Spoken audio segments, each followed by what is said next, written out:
बहुत साल पहले का बात है। सुंदरबन नाम का एक बहुत बड़ा हरा भरा जंगल था।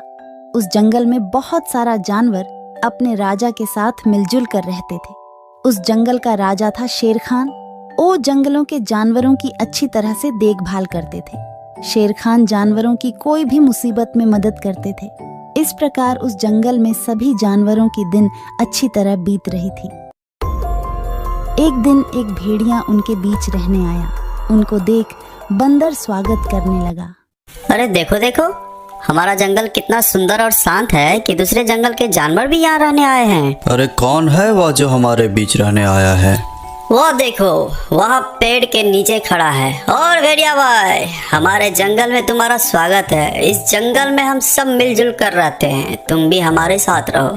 बंदर की बात सुनकर भेड़िया थोड़ा आगे आता है, फिर कहता है, अरे आप लोगों का बहुत बहुत धन्यवाद जो आप लोगों ने हमें यहाँ रहने का मौका दिया। मैं हमेशा आप लोगों के साथ मिलजुल कर रहूंगा। भेड़िए के बारे में हाथी और हिरनी आपस में बात करने लगे। देखने में तो वह शांत ही लग रहे हैं, लेकिन क्या वह हमारे साथ मिलजुल कर रह पाएंगे? मुझे भी वह शांत ही लग रहा है, लेकिन फिर भी हमें इतना जल्दी उस पर विश्वास नहीं करना चाहिए था। वह आज ही हमारे जंगल आए हैं, हम इसके बारे में कुछ भी नहीं जानते। हमें इस पर नजर रखना होगा, क्योंकि हमें अभी नहीं पता है कि उसके दिमाग में क्या चल रहा है। फिर हाथी और हिरनी अपने घर की तरफ चलने लगते हैं।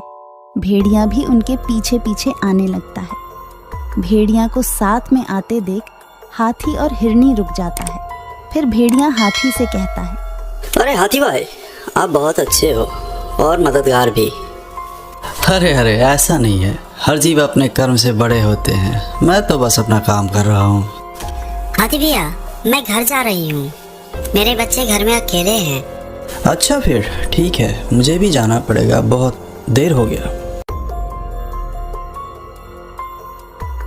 अरे हिरनी बहन, मुझे आपसे थोड़ा बात करना है। अच्छा ठीक है, जल्दी बताइए, क्या बात करना चाहते हैं? मुझे अपना घर भी जाना है।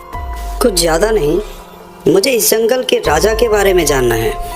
हमारे जंगल का राजा शेर खान है और वह बहुत अच्छा है।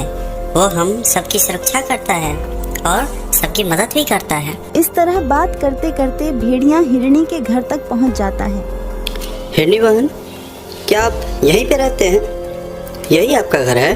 हाँ हाँ, यही मेरा घर है। यही मैं अपने बच्चों के साथ रहती हूँ।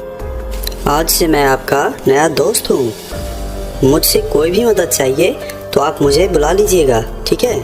अभी मैं चलता हूँ। यह कहकर भेड़िया वहाँ से चला जाता है। फिर हिरनी मन ही मन कहती है, कितना अच्छा है हमारा नया साथी, दिल का बहुत साफ लगता है।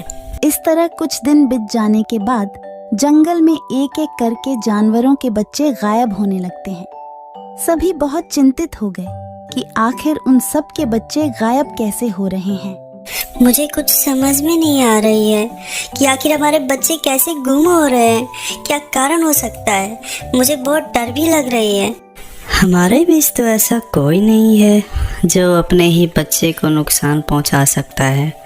मुझे लगता है जंगल में कोई भूत और पिशाच का प्रकोप बढ़ गया है।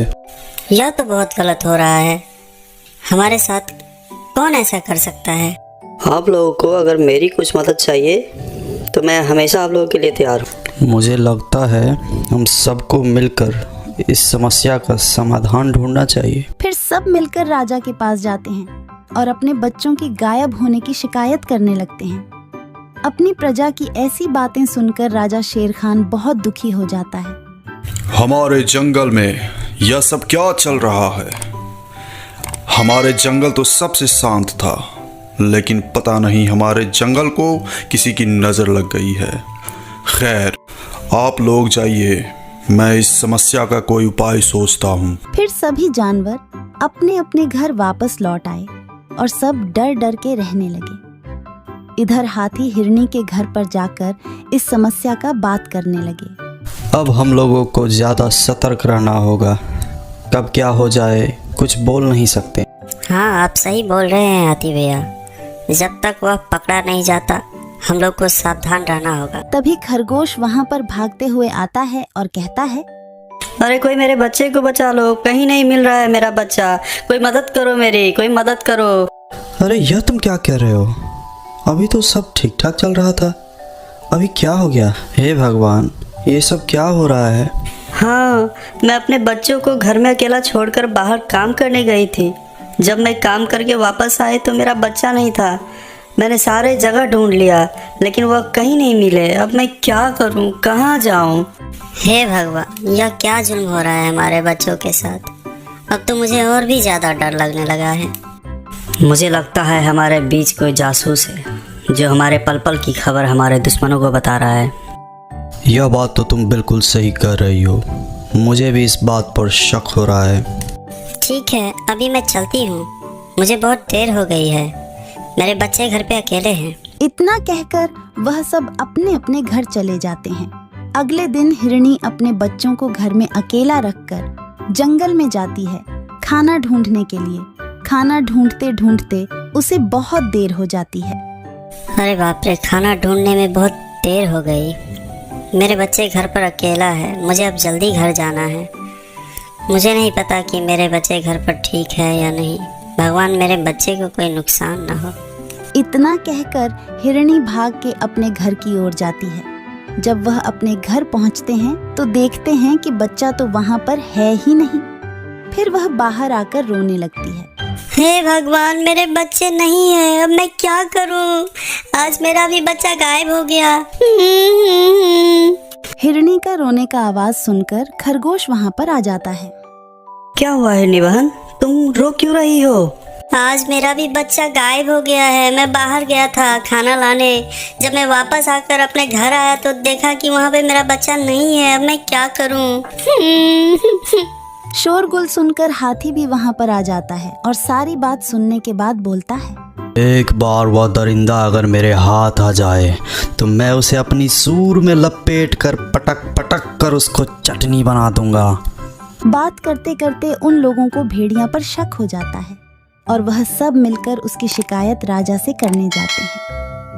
महाराज, मुझे तो पूरा शक है कि वह भेड़िया हमारे बच्चे को शिकार बना रहा है, लेकिन वह बहुत होशियार है, वह कोई भी सबूत नहीं छोड़ रहा। मुझे भी उसी पर शक है महाराज, क्योंकि उसके आने के बाद ही जंगल में ये सब चल रहा है। आप लोग सही बोल रहे हैं, लेकिन मैं राजा हूँ, मुझे तो सबूत चाहिए। मैं बिना सबूत का उसे कुछ भी नहीं कर सकता। आप लोग उसके खिलाफ सबूत लेकर आइए, फिर मैं उसको दंड दूंगा। महाराज शेर खान का बात सुनकर सभी जानवर बहुत उदास हो जाते हैं और वह सब वहां से वापस आने के बाद आपस में बातें करने लगते हैं। अगर उस भेड़िया के खिलाफ एक भी सबूत मिल जाए तो मैं खुद ही उसे मार के ख़त्म कर दूंगा, फिर राजा का कोई ज़रूरत ही क्या पड़ेगी। बिल्कुल सही बोल रहे हो। हम लोग राजा के पास बहुत उम्मीद लेकर गए थे कि वह हमारे मदद करेंगे। ऐसा राजा का क्या लाभ जो हमारी मदद नहीं कर सकते, हमारे बच्चों को हिफाजत नहीं कर सकते। देखो भाइयों, अभी यह वक्त राजा का बात करने का नहीं है। इस विषय में हम बाद में भी सोच सकते हैं। फिलहाल तो हमें उस राक्षस को पकड़ना है जो हमारे बच्चों को गायब कर रहा है। मुझे तो उसी भेड़िया पर ही पूरा शक है। वह अच्छा बनने का नाटक करके हमारे साथ यह सब कर रहा है। हमें कुछ ऐसी योजना बनाना चाहिए जिससे हम उस राक्षस को नंगे हाथ पकड़ सकें।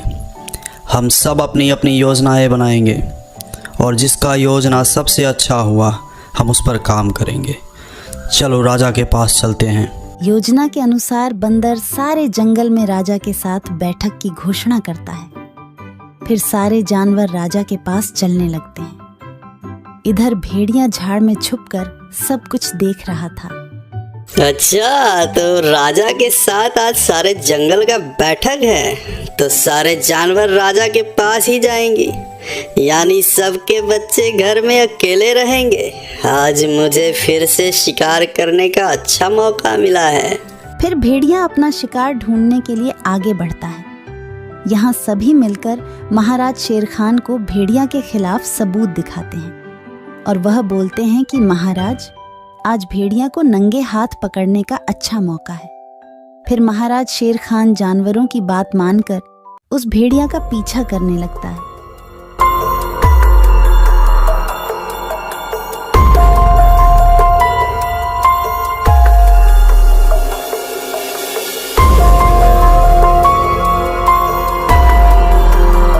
भेड़िया खरगोश के घर के सामने आकर खड़ा हो जाता है और इधर उधर देखकर उसके घर के अंदर चला जाता है। महाराज शेर खान भी उसके पीछे पीछे अंदर चला जाता है और वह अंदर जाकर देखते हैं कि उस भेड़िया ने खरगोश के बच्चे को शिकार करने ही वाला था कि वह उस पर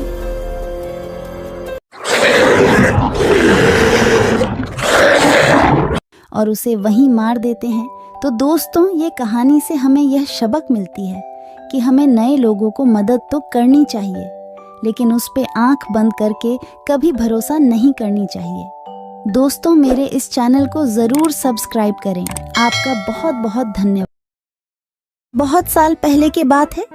सुंदरबन के जंगल में शेर खान का शासन था। शेर खान दिल का बहुत अच्छा था। शेर खान हमेशा जंगल के जानवरों का ख्याल रखता था। एक सियार शेर खान का वफादार मंत्री था। वह जंगल में घूमता और सारे समाचार लाकर शेर खान को देता रहता था। एक दिन सियार शेर खान के पास आया और कहा, महाराज, जंगल के सभी जानवर कह रहे हैं आपके बाद इस सिंहासन पर कौन बैठेगा, इसीलिए ये सब कह रहे हैं कि आपकी शादी हो जानी चाहिए, क्योंकि आपका संतान ही आगे चलकर इस जंगल का राजा बनेगा।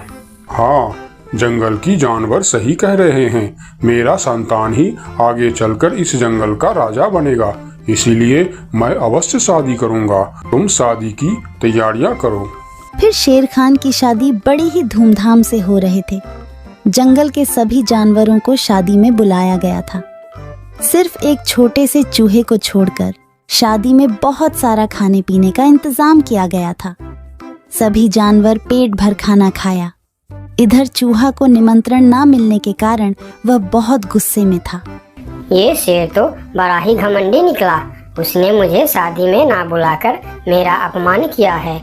मैं इसका बदला अवश्य लूंगा। इस बात को लेकर चूहा बहुत ही नाराज था। वह मन ही मन सोचने लगा कि इसका बदला कैसे लिया जाए। कुछ देर सोचने के बाद वह एक योजना बनाता है। मैं भी शादी करूंगा। हाँ, मैं भी शादी करूंगा। बड़ी धूमधाम से शादी करूंगा और शादी में उस शेर को छोड़ के सभी को आमंत्रित करूंगा। हाँ, यही ठीक रहेगा।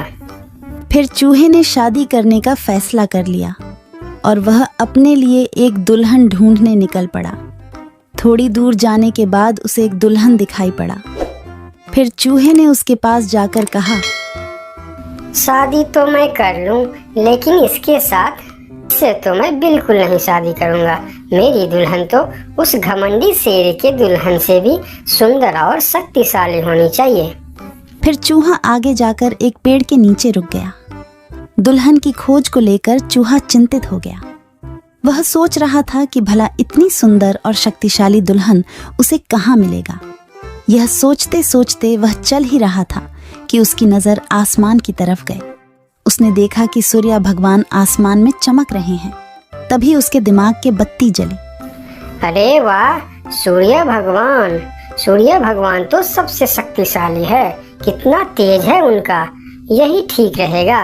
उनकी बेटी सुंदर भी होगी और शक्तिशाली भी।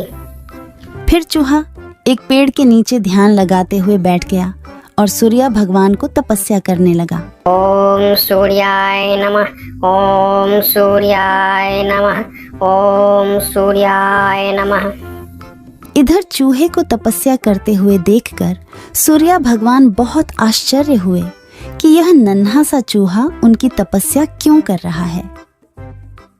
फिर सूरज भगवान चूहे के सामने प्रकट हुए। बोलो नन्हे से चूहे, तुम मेरे तपस्या क्यों कर रहे हो? क्या चाहिए तुमको? तुम जो मांगोगे मैं तुम्हें वह सब दूंगा। हे भगवान, आप आगे। मुझे तो अपनी आंखों पर यकीन नहीं हो रहा है कि एक नन्हा सा चूहे की बात सुनकर आप मेरे पास आ गए। हाँ, मैं सचमुच तुम्हारे पास आया हूँ। बोलो तुम्हें क्या चाहिए? भगवान, मैं शादी करना चाहता हूँ। अरे वाह, यह तो बहुत ही अच्छी बात है। इसमें मैं तुम्हारा क्या मदद कर सकता हूँ? मैंने यह प्रण किया है भगवान कि जो दुनिया में सबसे ज्यादा शक्तिशाली होगा मैं उसके बेटी से ही शादी करूँगा, और आप इस दुनिया में सबसे शक्तिशाली हो, इसीलिए मैं आपकी बेटी से शादी करना चाहता हूँ। चूहे की बात सुनकर सूर्य भगवान सोच में पड़ जाते हैं कि मैं इस छोटी सी चूहे के साथ अपनी बेटी का शादी कैसे कर सकता हूँ।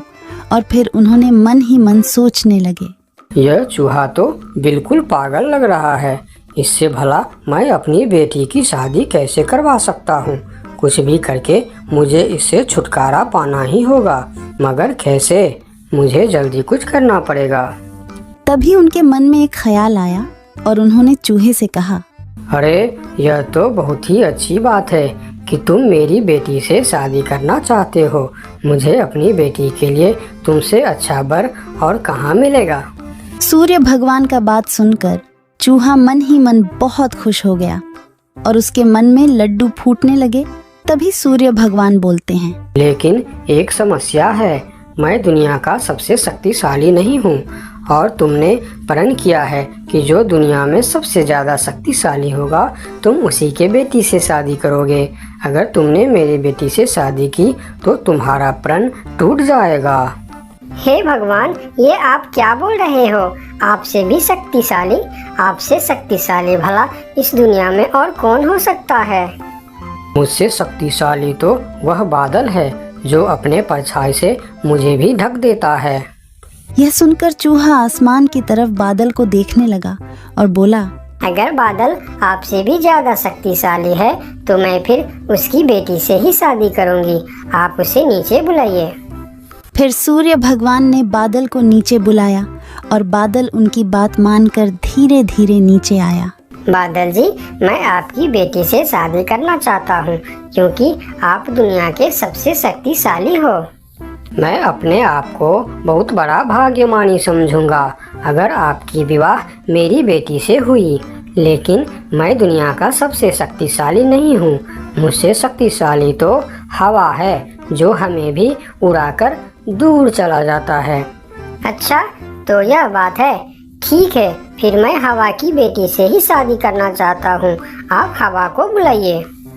फिर बादल ने हवा को बुलाया और हवा धीरे धीरे करके नीचे आया। फिर चूहा ने अपनी विवाह का प्रस्ताव हवा को बताया। फिर हवा मुस्कुराते हुए बोली, मुझे बहुत अच्छा लगेगा अगर मेरी बेटी की विवाह आपके साथ होता है, लेकिन मैं दुनिया का सबसे शक्तिशाली नहीं हूँ। मुझसे शक्तिशाली तो पर्वत है जो हमारे हवा के झोंकों को भी रोक देता है। आप उनकी बेटी से ही शादी कीजिए। फिर पर्वत को भी बुलाया जाता है और चूहे ने पर्वत के सामने भी अपना प्रस्ताव रखता है। पर्वत जी, आप दुनिया का सबसे शक्तिशाली है और मैं आपकी बेटी से शादी करना चाहता हूँ। क्या आपको कोई ऐतराज है?